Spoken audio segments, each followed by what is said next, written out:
We will enter the business session where only the board is allowed to speak. The business session consists of the adoption of the minutes, the chair's report, committee reports, resolutions, questions and comments, and voting. So comments or questions from either applicants or the public, or if additional information is needed, are allowed only with the chair's approval. So I will start this evening's meeting by calling on the electeds. I don't know if, hold on one second, if we have actual electeds or just their reps here. I don't think we have any electeds yet. Okay, so then we will go to the representatives, starting with Justin Flagg. Hi, Justin. Hello, good to see everyone. I'm Justin Flagg from Senator Liz Krueger's office. Just a reminder that we have a general election coming up on November 2nd, which includes voting for local offices like mayor and city controller, but there's also 5 ballot questions on proposed constitutional amendments that'll be on your ballot.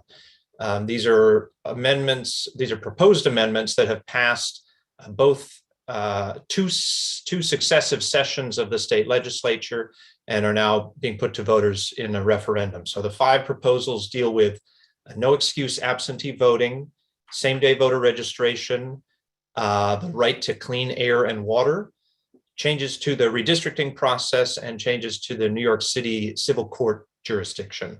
So if you want to know more about these questions, Senator Krueger hosted a virtual town hall on this issue last week, and you can watch the video of it on our website, krueger.nysenate.gov. I was there, obviously, and I thought it was very informative. I learned some things, and I'm familiar with a lot of these issues already. So, and just a reminder that the deadline for applying for your absentee ballot is October 18th. Early voting starts October 23rd for 10 days. And election day, which I like to say is your last chance to vote, is November 2nd. So you can find all the info you need about how to vote, where to vote at vote.nyc. And also just quickly, next week we have our annual Senior Resource Fair, which will be virtual again this year. Next Tuesday, Wednesday, Thursday, we have events covering issues of interest to seniors. So if you are a senior or if you know a senior, you can find details and registration info in the events section of our website. Thank you. Thanks, Justin. The 18th is right around the corner. Almost That's right. here. Okay, thank you. Next up will be Lori from the Speaker's office. Hi, good evening. Yes, Lori Harjo-Rogo from Speaker Johnson's office. I have a few items from our office. In September, the Speaker, along with Council Member Mark Levine, sponsored Intro 1668A. The bill requires the New York City Department of Health and Mental Hygiene or another entity that would be designated by the mayor to develop and manage a program to provide both primary care and patient navigator services. The aim is to ensure that primary care services are provided in each community district and that at least one acute care hospital providing specialty services is accessible in each borough. And additionally, telemedicine services would provide 24/7 patient access. We also have 2 events. We're partnering with Mount Sinai for mammogram screenings on Tuesday, October 26th from 9 a.m. to 3:30. The Mount Sinai mobile mammography van will be parked at 230 West 17th Street to provide the screenings. To pre-register, folks can contact the mobile team at 844-396-2666. You can also email. I'll put both the email and the phone number in the chat after this. And finally, the Speaker's office will be holding a free Shred Day event on Saturday, November 13th from 10 a.m. to 2 p.m. on 26th Street between 8th and 9th Avenue. So you can safely dispose of those documents. Thank you. Thanks, Lori. Okay, next up will be Alexis Richards from Councilmember Rivera's office. Great, thank you. Hi, I'm Alexis. I'm happy to be with you all this evening. Tomorrow, Councilmember Rivera, as chair of the Hospitals Committee, will be holding the hearings oversight hearing in 6 weeks on rising hospital costs and price transparency requirements. You can tune in to watch on the council website. And if you're interested in submitting testimony, you can visit council.nyc.gov/testify. And later this month, the Committee on Hospitals will join the Committee on Fire and Emergency Management for an oversight hearing evaluating hospital preparedness for weather emergencies.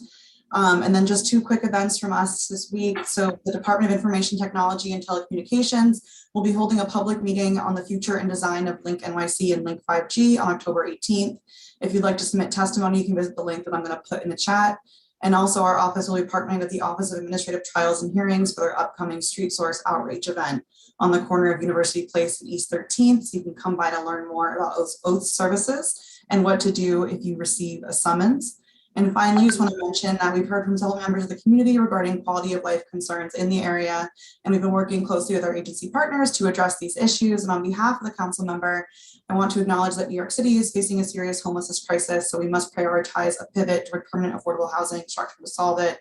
We have a few immediate opportunities in District 2, and we are encouraging the city to address them as soon as possible. Thank you. Okay, thank you, Alexis. Next up will be Matt from Assemblymember Gottfried's office. Sure. Hi, everyone. I'm Matt Ty from Assemblymember Dick Gottfried's office. So first, as chair of the Assembly Health Committee, Assemblymember Gottfried was delighted by Governor Hochul's announcement that she's nominating Dr. Mary Bassett as the next state health commissioner. She's a familiar figure to New York City residents since she served as a city health commissioner for many years. Dick had urged her selection prior to the announcement, and he's ecstatic for her to take on that role. Next, a few weeks ago, Assemblymember Gottfried joined the mayor at his morning citywide briefing to support the mayor's move to require city workers to be vaccinated against COVID-19. Vaccine mandates have led to higher vaccination rates and are key to keeping our hospitals, schools, and workplaces safe. Next is a few important bills that were sponsored by Dick that are awaiting the governor's signature. First, on housing. Bill A297 would help tenants attempting to sue a landlord who lives far away, a problem that renters are facing statewide. This law will ensure that tenants have access to small claims court in the municipality where their rental is in, even if the landlord resides elsewhere. Property owners shouldn't be able to evade responsibility to the tenants simply by having their home or office further away. Another bill will expand testing for dangerous chemicals in New Yorkers' drinking water. Establishes a list of dangerous contaminants for which testing should occur in our water systems that would be followed up by public notification and remediation when necessary. And finally, a bill he sponsored will toughen school drinking water standards against lead contamination. It would set tighter standards for school districts to remove lead from drinking water, lowering the acceptable levels, and require testing every 3 years. On this November's ballot, one of the issues that voters get to vote on will be a $3 billion bond issue that would raise funding for a variety of environmental projects, including the clean and renewable energy grid, more open space, and critical habitats for fish. And I'll wrap it up there. Okay, thank you, Matt, and welcome. This is your first meeting as the new rep, correct? Yes, it is. Pleased to be joining you. Good to have you. Thank you. Okay, next in line will be Franklin from Keith Powers, Councilmember Keith Powers' office. Hey everyone, it's good to see you all again. Thank you for this opportunity. Just a few updates on our end. Over the last few weeks, our office has been receiving reports about conditions in the Garment District area. It is a situation our office is working with Speaker Johnson's office on. For instance, one recent responsive measure is we've gotten the Department of Sanitation to send their syringe unit out to pick up used syringes on the street.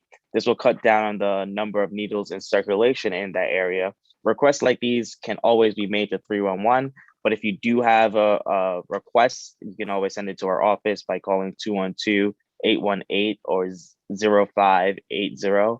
And I will put in that request with DSNY. Just as a heads up, they are a small unit, so it may take a few days for them to respond, but they'll get to it next. President Brewer wrote a letter to the Department of Transportation asking them to implement a Rockefeller Center pedestrian congestion mitigation plan that includes a pedestrianization of 49th and 50th Street between 5th and 6th Avenue during the upcoming holiday season, as the agency did in 2019 to much success. Additionally, they are requesting that these efforts be made permanent so we can use it more in the future. Last week, the City Council voted to pass a zoning for accessibility plan to expand ADA accessibility in our city subway system. This will have significant positive impact on people living with disabilities, seniors, and parents with young children. This zoning change will help the MTA more quickly achieve their goal of making the subway and a rail system fully accessible by allowing the agency to work with private developers that are building next to stations to set aside space in their buildings for the MTA to incorporate elevators and other station improvement. As always, it's a pleasure to be here. If you have any questions or concerns, you can email me and I'll drop my email in the chat. Thank you. Have a good night. Thank you, Franklin. I think Brad is on, but as an attendee, can we move him in as a panelist? Yeah, it looks like he's joining as a panelist as we speak. So, Brad, if you can hear us. Yes, feel I free. can hear you. Are you there? Yes, hi. Hi. How are you, Vicky? Good to see everyone. Nice to join you by Zoom. Justin Shea from my team. I've introduced you to him before, but he is here. Thank you, Justin, for all your work. Vicky, I just wanted to brief the board on an issue that I know is of particular concern for CB5, which is the Empire Station Complex plan. And I had the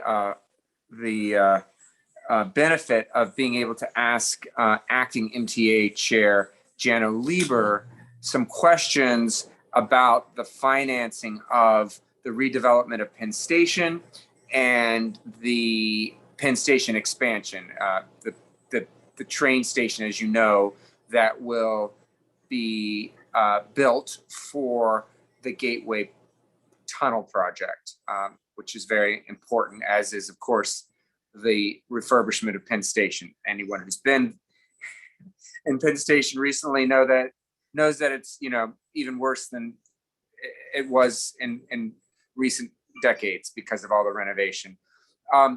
The question I wanted to get to the heart of was about the fact that it has been claimed by the previous administration that the development of the commercial space around Penn Station,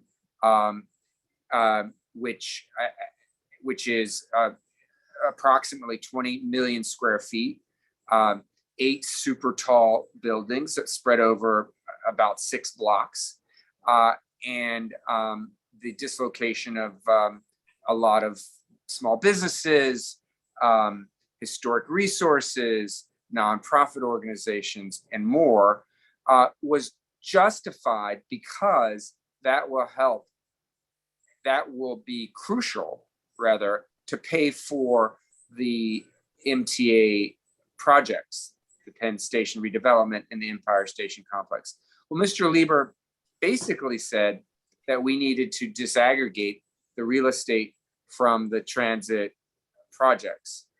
In other words, it doesn't seem at this stage that commercial development is tied directly to those very important transit projects. I mean, on the one hand, I was gratified to hear that because that's what a lot of us have been, that's the question a lot of us have been asking for many months. On the other hand, I was really disappointed because to me, it suggests a bait and switch, even at this stage of the project, where the justification of the commercial development, in fact, has been a ruse, it would seem. And now I think it's up to us, Vicky, as community boards, as elected officials, and as advocates to continue to press for more information about Penn Station and the Penn Station expansion. For example, they don't even have a price tag on these projects. Why would we be developing 20 million square feet to pay for projects that don't even have a price tag? Nor do they have any plans for either of those at this point. So it really is putting the cart before the horse, or the, I guess, the train before the track.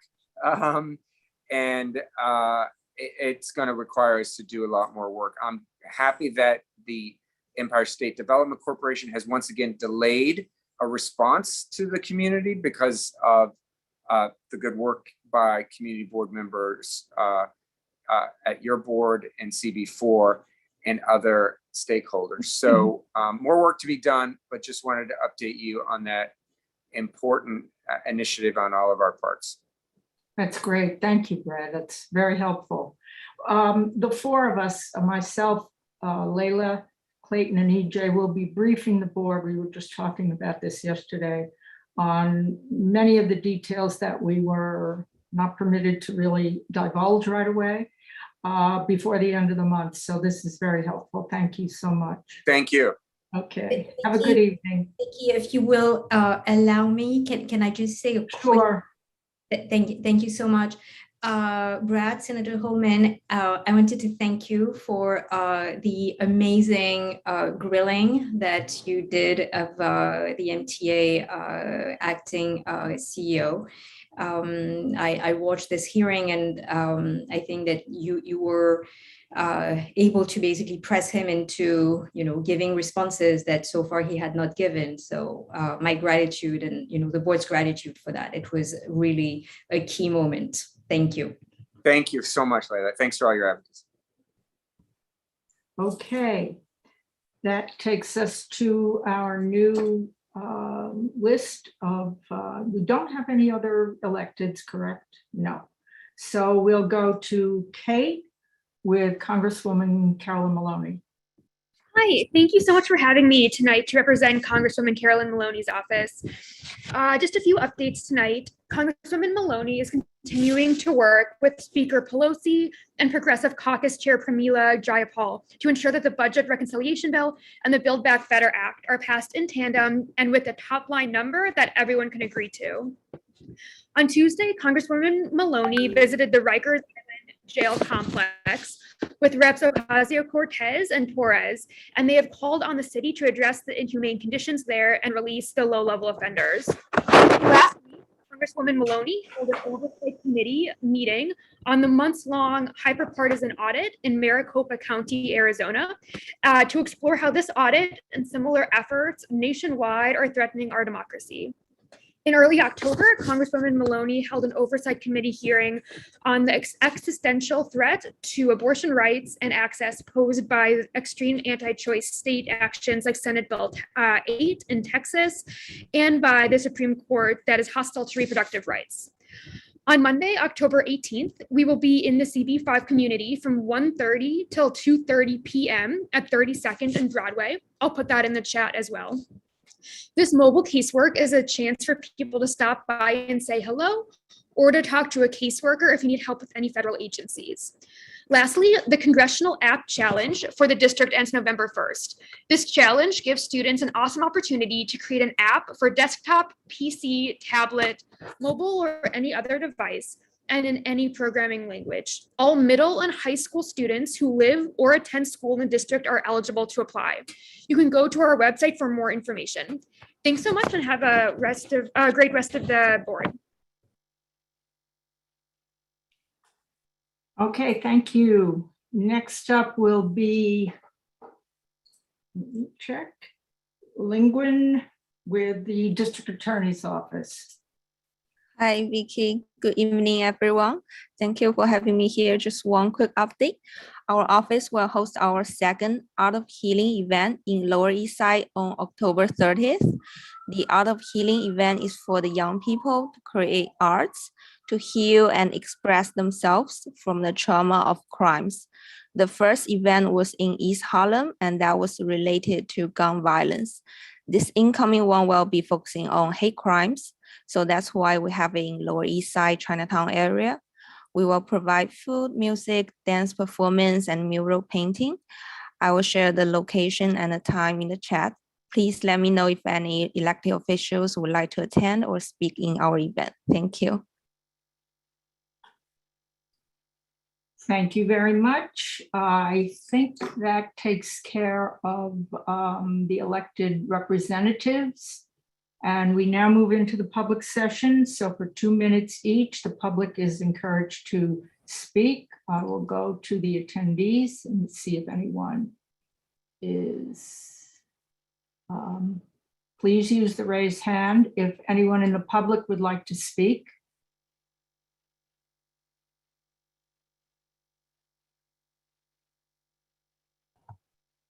All right, seeing none. Vicky, I see a raised hand in the panelists.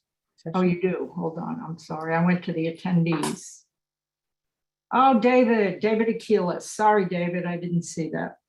That's fine. Thanks, Vicky. I'm speaking on behalf of the West 50s Neighborhood Association. They've asked me to bring up the subject of bicycles and e-bikes in New York City. As we're all aware, the city has turned into an outtake from Mad Max. Part of the problem is this is a broken windows in reverse scenario where there's been no enforcement of the bike laws for the last 15 years. And because of that, things have gotten totally out of hand. You're aware of the bicycle gangs that run around terrorizing pedestrians and cars. We have the dirt bike gangs running around terrorizing pedestrians and cars. And you've probably noticed that a lot of motorcycles in New York don't even bother registering and getting licenses.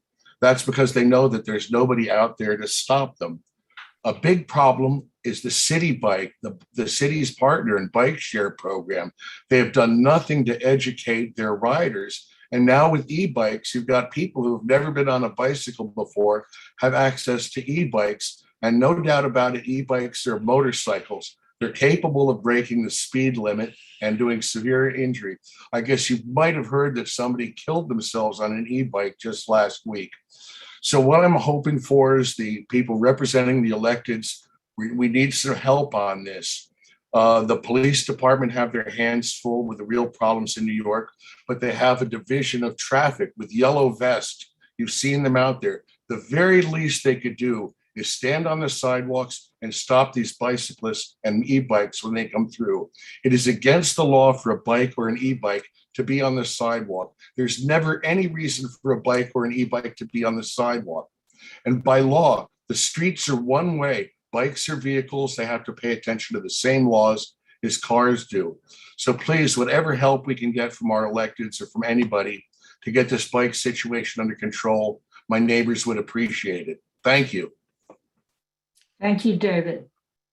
Okay, then I will now go to the public attendees. And yes, we do have someone. I knew I could depend on you, Lisa. Are you there? I am, yes. Okay. Okay, so hi, my name is Lisa Wager. I'm the Director of Government Community Relations at the Fashion Institute of Technology, the SUNY College on 27th, between 7th and 8th in the district. I have a couple of updates to offer. We're pleased to announce that model actress and activist Amber Valletta was recently named FIT's first sustainability ambassador, furthering the college's commitment to expanding sustainability education so our graduates can and will address the challenges facing the creative industries. And as part of that, last week, we held our 8th annual Sustainability Awareness Week, a series of panels and conversations that engage our community in the sustainability space. While the East Coast Comic Con is being held last week at Javits Center, we're pleased to announce that we're holding our 4th annual very popular Diversity Comic Con this Friday and Saturday. It's online with lots of interactive elements. It's free and available at diversitycomiccon.com.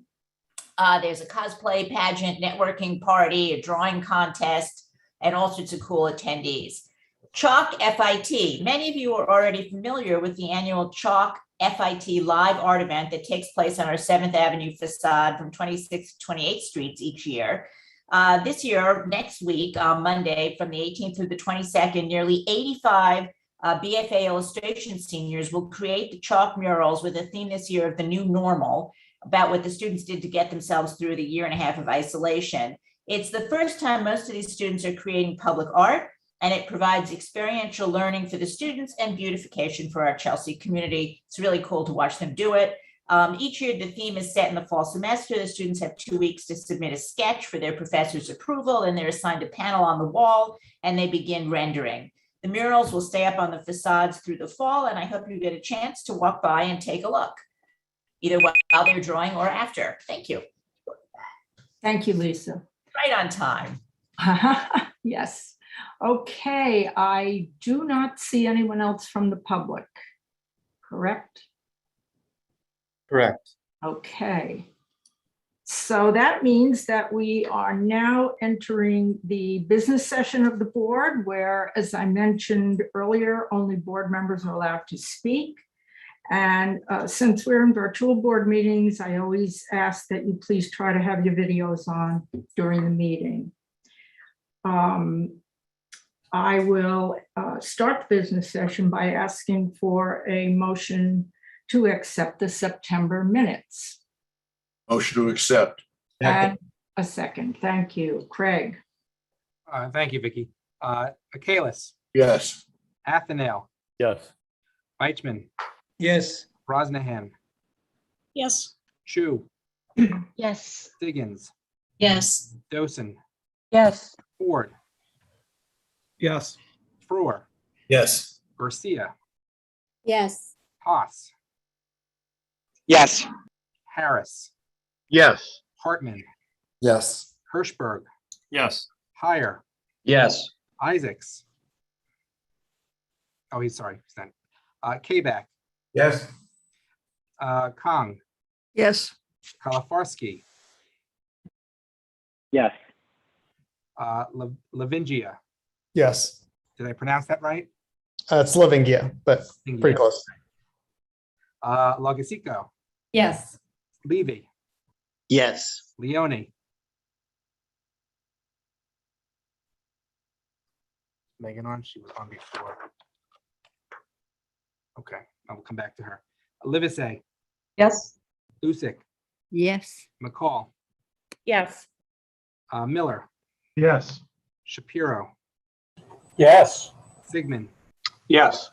Slutskin is a yes. Spandorf, Yes. Stern, Yes. Sung, Some, yes. sorry. It's okay. Webb, Yes. Whalen, Yes. Yang, Yes. Yes. Leone. Yes. Okay. Passes. Okay, thank you very much. For my chair's report, I would like to let everybody know that we have just learned that our community associate, Luke Sabados, will be leaving CB5 next week to join the Manhattan Department of Buildings.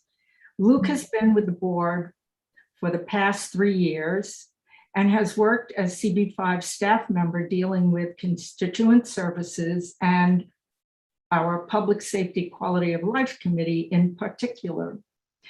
We all appreciate Luke's work with the PSQL committee, keeping that committee organized and productive and acting as the hub between the committee and numerous residents, applicants, attorneys, and elected officials. His work as the community liaison has helped address a great many quality of life issues in CB5. He will be operating as Manhattan's DOB's community engagement person. And from what I understand, he will most likely, if not definitely, be involved in and in contact with our office in his new role. So we all wish Luke the best in his new and challenging position and thank him for his service. Okay, we now move into our committee reports. We will start with Landmarks Committee, and that's Layla. All right, good evening, everyone. We had one application this month. This is a building located at the corner of 22nd Street, 5th Avenue, and Broadway. This is known as the Mortimer Building, and this is across the Flatiron Building. If you recall, this particular building came to us in January 2020. The applicant is Harry Potter. And we had grave issues when they initially came and we actually denied their application. But fast forward, they came back to us this time around. They have done a number of alterations to the building. But it appears that they have done work that was not in compliance with the permit that they were issued. So they came to us with the goal of legalizing the work that had been done in violation of the permit. What is in violation specifically is actually the construction of 2 vitrines on the 22nd Street frontage that were, no, I'm sorry, on the Broadway frontage that were installed without permit. Actually, although vitrine is a French word, I should know its meaning. It actually has a slightly different meaning in English, and maybe you don't know exactly what a vitrine refers to. It's sort of like technical lingo, but basically a vitrine is not just the display window. The vitrine is actually a built-in structure that has a partition that basically walls off the rest of the store or the space, and only displays what is within this vitrine. So for that reason, although it is interior construction and the interior of the building is not a landmark, nonetheless, it is under the purview of LPC. And what happened is that when they applied originally, they applied for 3 vitrines and they ended up building 5. They did not realize, from what they explained to us, that these 2 additional vitrines were under the purview of LPC. So the way we look at legalization for work that was done in violation is that we ask basically two questions. Was it done maliciously with the intent of sneaking something without a permit, or was it genuinely a mistake? And the second question is, given that now we have a new element to this landmark building, does it detract from the building? Had it come to us as an application, would we have approved this work? And the committee basically come to the conclusion that the vitrines themselves, the hardscape, was not too much of an issue. But what the issue was with this particular construction was actually the lighting scheme used to actually light these vitrines. Basically, Harry Potter is using a very theme park kind of lighting. It's very bright, it's colored, it is bleeding onto the sidewalk, and it is not in harmony with the very austere building that they actually chose for that very reason, because it's a very understated and historic building. So we issued a recommendation to deny the legalization unless the lighting scheme is reworked, and we're underscoring that we don't have an issue with the hardscape itself. The construction of these vitrines is not something that bothers us, but they definitely need to rework the lighting to be quieter, less flashy, and less theme park-y, to be more compliant with the building itself and the historic district. And it was unanimous vote. Okay, thank you, Layla. Does anyone have a conflict with this application? Please raise your hand if you do. I do not see any. Are there any questions to the resolution?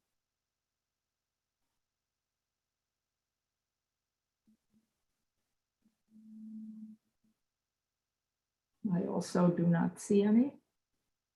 Does anyone have any comments?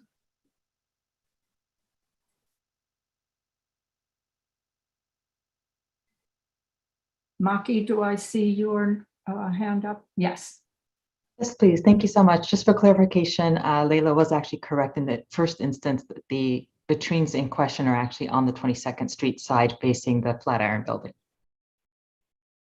Thank you for the clarification. Thanks. Thank you. Let's see. I think, any other comments? Seeing none, we will take this to a vote. Okay. Yang. We're going to Yes. Whalen. Yes. Webb. Yes. Sung, Yes. Stern, Yes. Spandorf, Yes. Slutskin, yes. Sigmund, Yes. Shapiro, Yes. Miller, Yes. McCall, Yes. Lusick, Yes. Livesey, Yes. Leone, Yes. Levy, Yes. Lagosico, Yes. Lavingia. Yes. Did I get it right? Yeah, that was perfect. Okay, thanks. Just want to make sure. Kalafarsky, Yes. Kong, Yes. Kabak, Yes. Isaacs. Oh, he's not there. Sorry, I keep doing that. Heyer, Yes. Hirschberg, Yes. Hartman, Yes. Harris, Yes. Haas, Yes. Garcia, Yes. Brewer, Yes. Ford, Yes. Dosen, Yes. Diggins, Yes. Chu, Yes. Brosnahan, Yes. Weichman, Yes. Athanale, Yes. Kalis. Yes. The resolution passes. Okay, thank you. And we now move to Transportation and Environment. EJ, you have 2 resolutions. Let me know if you want to bundle them. That would be great if we could have them deemed read and bundled, Vicki. So deemed and bundled. Thank you. That's right. We had 2 resolutions this month. The first was an application to the DOT for an intercity bus stop by HJ Opco at 2 locations on Lexington Avenue, at East 47th Street and East 59th Street. HJ Opco is the operator of the Hampton Jitney. And these bus stops, the applicant's proposal is technically up to 6 daily pickups and drop-offs Monday to Sunday between 7:50 and 9:20 p.m. With seasonal variability for the stops. The stops are actually both existing prior stops that have been used and operated by a different company, HLL Hamptons Luxury, which was purchased by HJ Opco. Because the company has changed hands, Hampton Jitney was required to apply for new permits to operate these bus stops. However, both of these stops are prior stops with prior pickups and drop-offs. And the committee did its usual diligence, including, evaluating what city buses use the same stops and whether or not there are any other intercity bus stops at those locations. But for the most part, these are existing bus stops that for technical reasons are being resubmitted for application. Once again, we can consider these to be an extension of the status quo as far as bus stops existing at these intersections. And the operator is a known operator with a known quantity with a strong track record. So we had fundamentally really no objection to this application, and it was passed unanimously. It was supported unanimously by the committee, 13 to 0 to 0 to 0. Okay, thank you so much. Does anyone have a conflict with this application?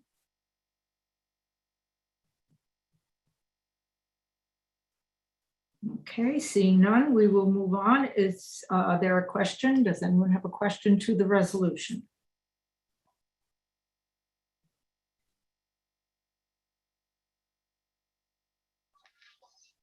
And does anyone have a comment? Okay, seeing none, we will go to the next resolution, EJ.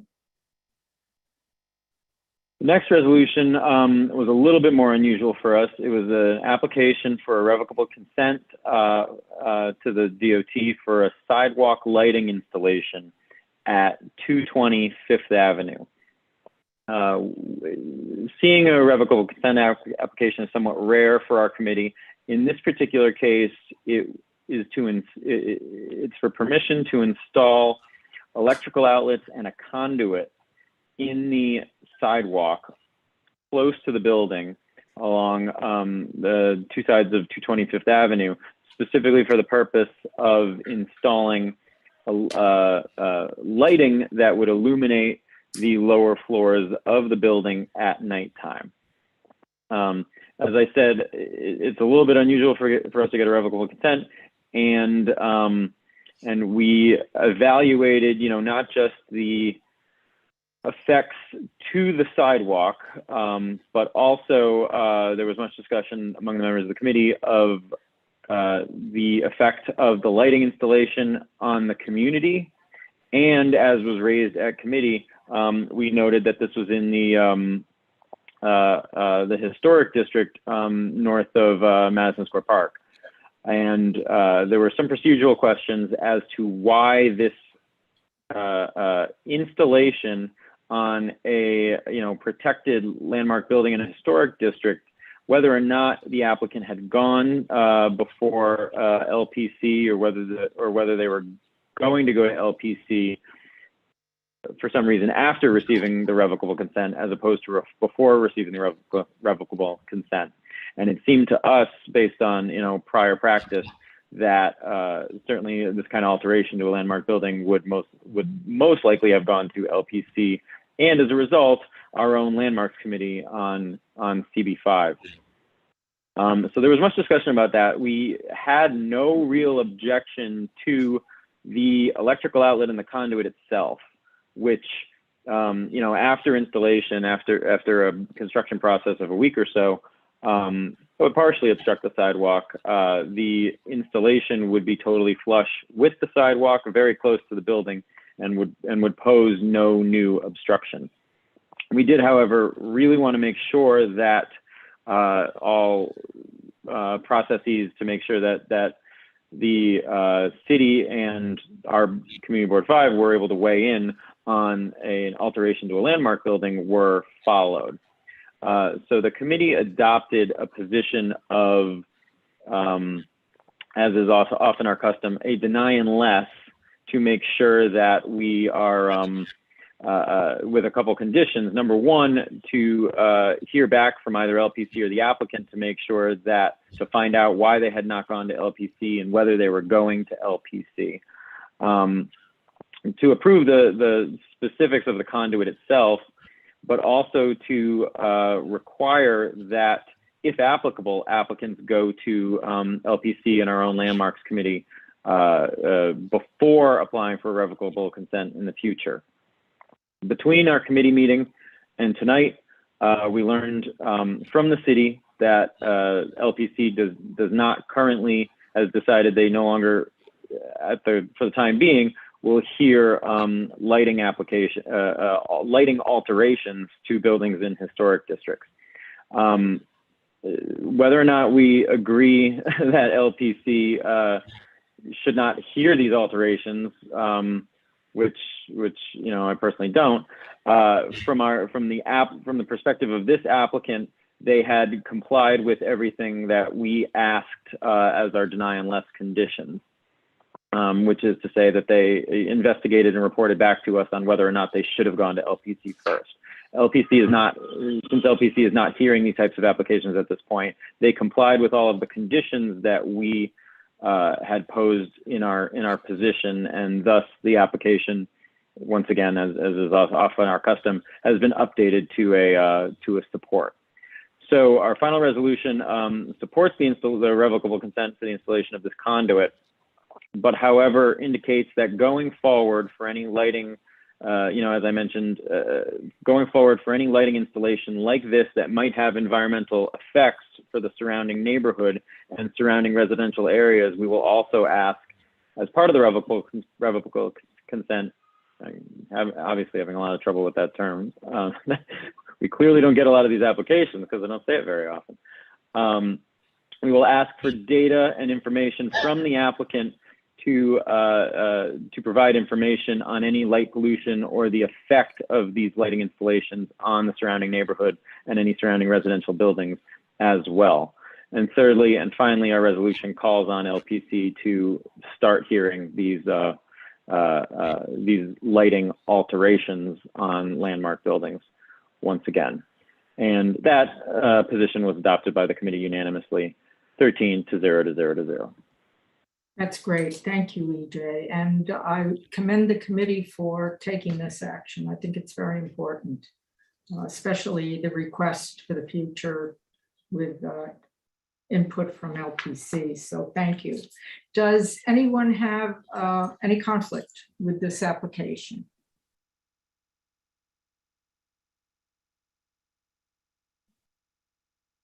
Does anyone have any questions about the resolution? Seeing none, are there any comments?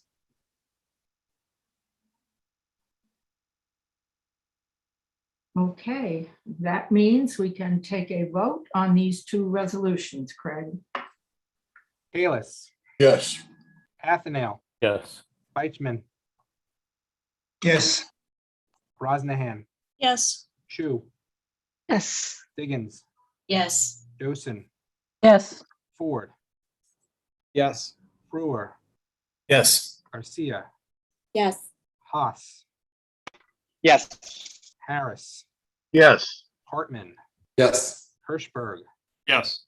Heyer, Yes. Isaacs, Yes. Kabak, Yes. Kong, Yes. Kalafarsky, Yes. Lavingia, Yes. Lagosico, Yes. Levy, Yes. Leone, Yes. Livesey, Yes. Lusick, Yes. McCall, Yes. Miller, Yes. Shapiro, Yes. Sigmund, Yes. Slutskin, yes, Spandorf, Yes. Stern, Yes. Sung, Yes. Webb, Yes. Whalen, Yes. Yang, Yes. passes. Okay, thank you so much, EJ. Thank you to the T&E committee. And that brings us to land use, housing and zoning resolution. Layla. Right, we had one application this month. This is for a BSA variance. A BSA variance is the process by which an applicant can actually seek relief from hardship. And in that particular instance, the applicant is a hotel developer and operator. The address is 112-116 West 28th Street. There is currently a hotel on a portion of this lot, and the remaining portion of this lot that was merged in 2017 is currently occupied by an existing 4-story building. This particular building was acquired by the developer in 2012, and he basically didn't do anything with it, did not develop it, did not use it, rent it, didn't really do anything with it. In December 2018, the City of New York passed a zoning text amendment basically determining that the new developments in manufacturing districts, which is the case for the zoning of this particular site, hotels in manufacturing district would have to undergo a special permit review.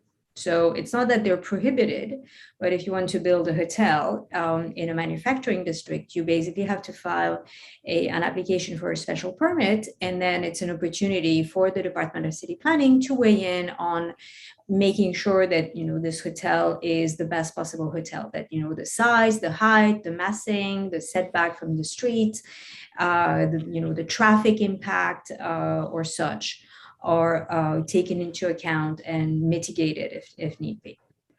So this particular developer actually filed a demolition permit in 2018, early 2018, and then was renewed.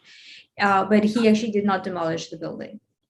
He didn't do anything with it. And then, this new zoning tax amendment passed. So now he is in the situation where he would like to build a hotel. A hotel is no longer as of right. And he could file for a special permit, but instead he decided to seek a BSA variance. The committee looked at the application very closely and very thoroughly, and we basically had a number of objections.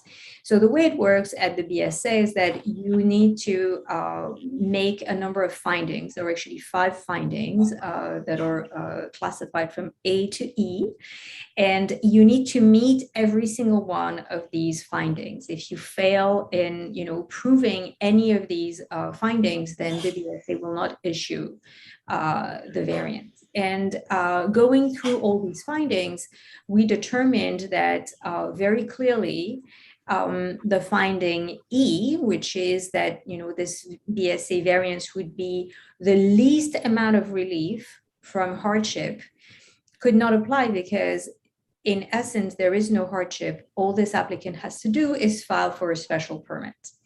And so, that alone makes this application fail the test. But furthermore, we found that the 4 other findings, the neighborhood character, the economic analysis, the self-inflicted hardship, were really questionable.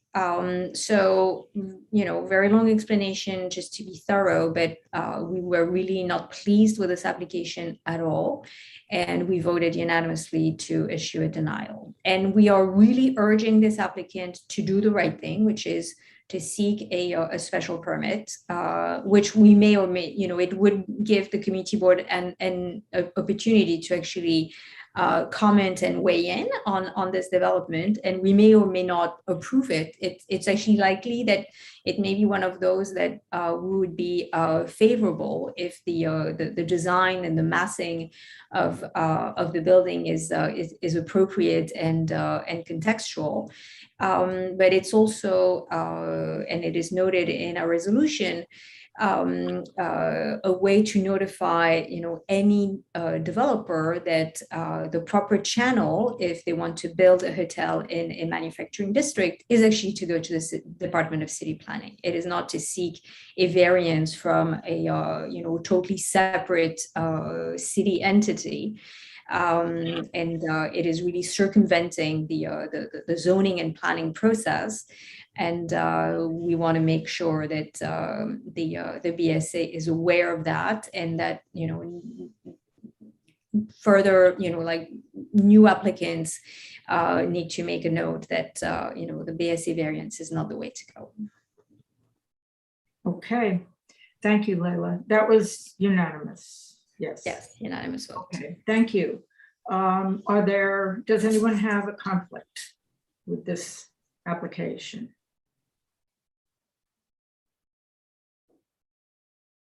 Are there any questions to the resolution?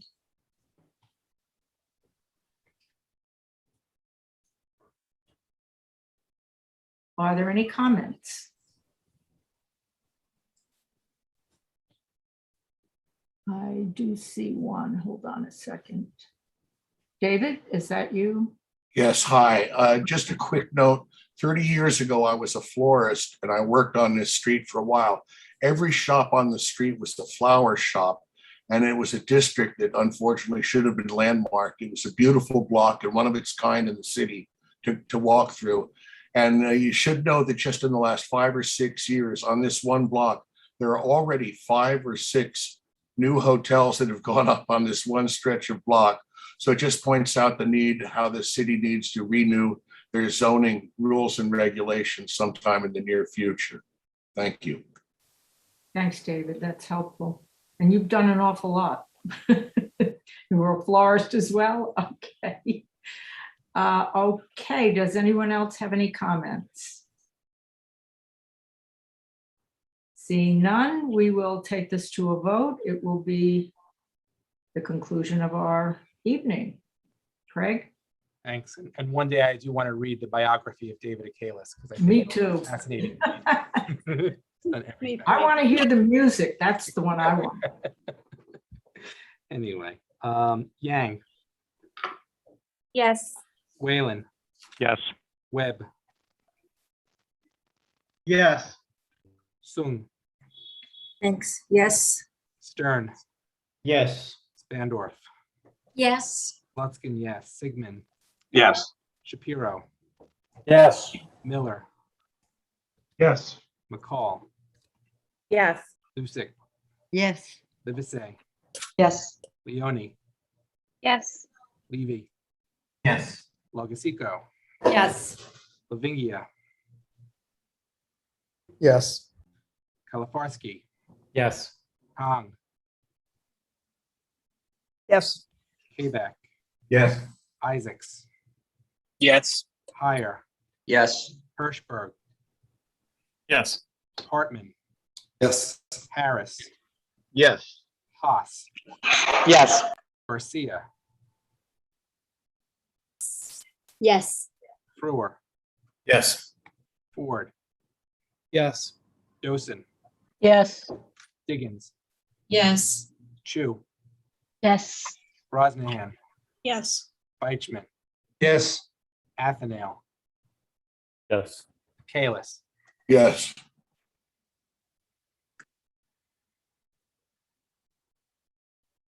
Motion passes. The resolution passes. Okay, thank you. That's a new record, 7 o'clock.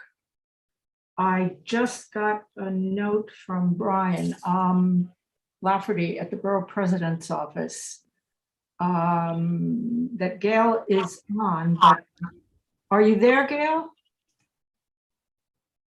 Hang on a second. I know Marisa told me that she's had trouble with her computer and that it's frozen. And so let me see if I can, if there's any way I can get Gail in.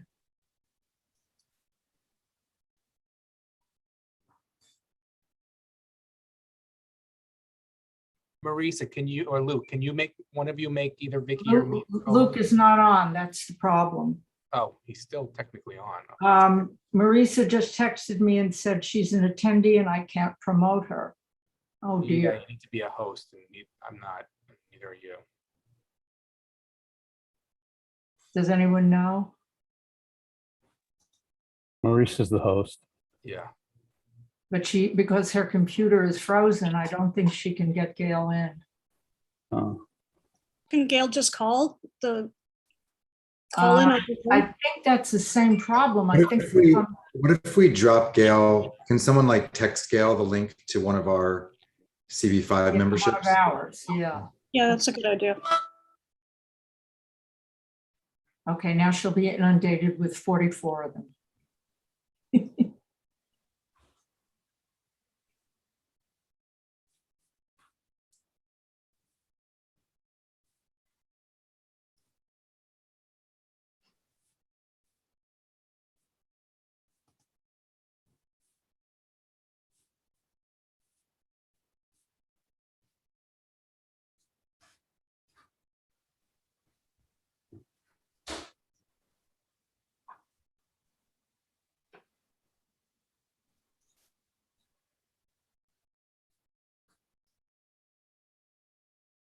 Oh, she just left the attendees, so maybe she's in. Gail? Thank you very much, Vicky. I apologize. I'm in the car and I'll be quick. I'm so sorry to bother you with all this. No, you're no bother. It's good to have you. Mostly, I just want to say we're, as you know, with you working on the plot pedestrianization on the Rockefeller Center. Yes. And we'll see what happens. I will say a few people have contacted me about the bus route. And it seems to me, I could be wrong, I'd love to get your input, that they could be rerouted a couple of blocks because people do seem to want to have pedestrianization on those 2 blocks, even the management of Rockefeller Center. So I just want to know that's a concern. And second, I think we're all trying to figure out regarding Fifth Avenue. And a lot of people are weighing in bus lanes, bike lanes. bid, etc. So I know you know that, but it's needless to say, I've gotten tons of calls from people who support it, and of course the Catholic Church and others. But I just, it's a hot topic, shall we say? And then finally, I just want to say we have tons and tons. You'll see it, I'm sure, in the chat. Brian Lafferty will share starting October 20th a lot of forums on the technology that we've done in the past, but also history and how to talk about oral history. Lots and lots of topics. 12 to 1. It seems to be the time that is being suggested, all virtual. We're also, I think you got an owl, or we'll get an owl. I don't know what's going to happen after January 15th regarding hybrid versus or in addition to in person. Just left the commissioner of Oath, which does all the administrative hearings. And she said that as a result of god awful COVID and virtual, they are 10 times more productive. People have a choice. You can come down to the Oath office, or you can do your $100 sanitation ticket from your office or your home. And needless to say, it's been much more supportive of good management by having a virtual option. Things like DOB, I hope they do it in person because all those issues. Yes. So anyway, and I think that's it. We also have this weekend, we have the 1811 map as part of Open House New York, Saturday from 10 to 4 at the Municipal Building, and people love it.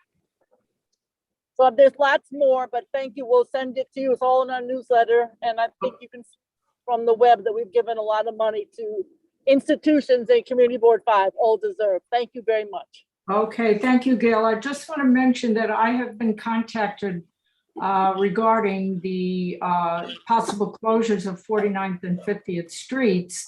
Yep. And according to our letter from February, we are in agreement for the holiday, as we were the year before, but where anything for the future, we're waiting for input from DOT to discuss it. We need to look at details. So we're not on record as supporting permanent closure.